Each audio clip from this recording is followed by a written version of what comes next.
संत रविदास जयंती के उपलक्ष्य में कर्रापुर में आयोजित जयंती कार्यक्रम में शामिल होने पीसीसी चीफ जीतू पटवारी सागर पहुंचे, जहां उन्होंने कर्रापुर पहुंचकर संत रविदास मंदिर में पहुंचकर दर्शन पूजन किया और वहां आयोजित कार्यक्रम को संबोधित करते हुए कहा कि संत रविदास महाराज के विचारों को जन जन तक पहुंचाने की जरूरत है।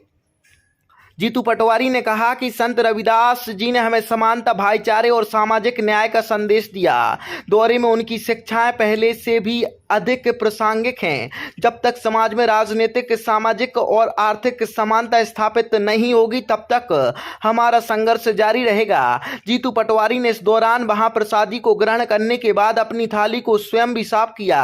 पत्रकारों से चर्चा कर उन्होंने भाजपा के अनुसूचित जाति मोर्चा के राष्ट्रीय अध्यक्ष के बयान पर भी तीखी प्रतिक्रिया दी। तो वहीं सीएम मोहन यादव के पृथ्वीपुर में जहरीले कचरे को लेकर कांग्रेस सरकार पर लगाए जा रहे आरोप सहित किसानों को गेहूं का समर्थन मूल्य 2600 देने पर भी उन्होंने आईना दिखा जमकर पलटवार किया।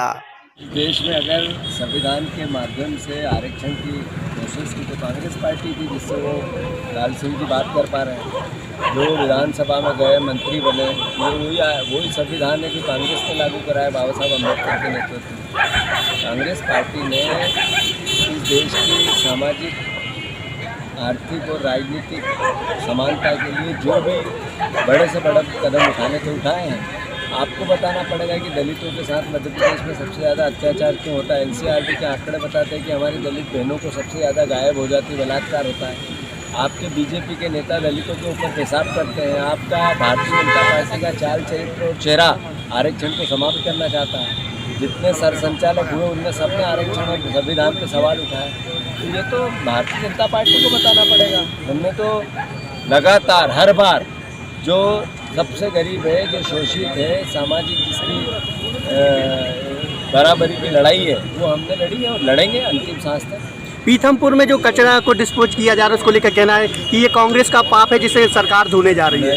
मोहन यादव जी जो पाप कर रहे हैं वो तो 40 साल पुरानी बात कर रहे हैं। अभी भी जहर फैलेगा और यशवंत सागर इंदौर के तालाब में जाएगा, वो पानी इंदौर शहर पिएगा, बच्चों को आने वाली भावी किसी को कैंसर होगा। इसलिए उनको वोट दे रहा है इंदौर, इसलिए सांसद विधायक और महापौर बना रहा उनका।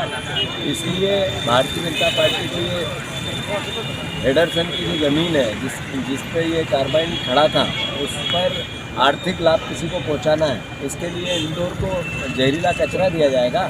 इसके उत्तर इंदौर की जनता मांगेगी और इसका सबक भी भारतीय जनता पार्टी को। किसानों को अब 2600 रुपये देंगे, इसके दावा कर रहे हैं। किसानों को तो 3100 धान के देने थे, 2700 गेहूँ के देने थे जिस दिन सरकार बनी थी, 3000 बहनों को देने थे, 6000 किसानों को सोयाबीन के देने थे।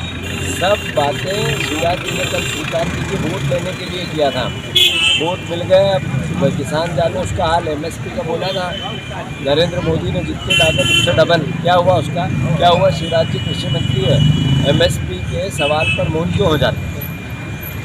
मध्य प्रदेश में सबसे ज़्यादा किसान का अधिकार 90% क्यों है? क्या कारण है कि यहाँ सबसे ज़्यादा आत्महत्या किसानों की होती है? 2600 देंगे, एहसान नहीं करोगे, पहले दिन से देना था। 2700 तो जो बोला था।